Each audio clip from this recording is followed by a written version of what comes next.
ليه هاجمت الدكتور محمد البرادعي المرشح المحتمل لرئاسة الجمهورية؟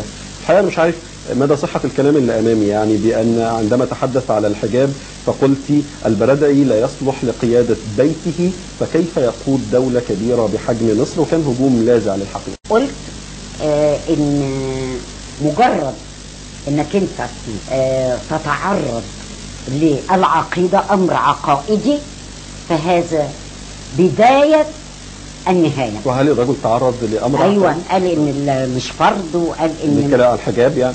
بيتكلم عن الحجاب. وشوف حضرتك، أنت تتكلم رجل سياسي، تتكلم في مجالك، تتكلم في السياسة، لكن إنك أنت تتعرض لأمر عقائدي وفرض مفروض، يعني سورة النور، تاخد بالك، سورة فرضناه، يعني كل حكم من الأحكام مفروض فرضا لا مجال فيه للتأويل. كون إن في ناس مش مقتنعين، هم دول أحرار.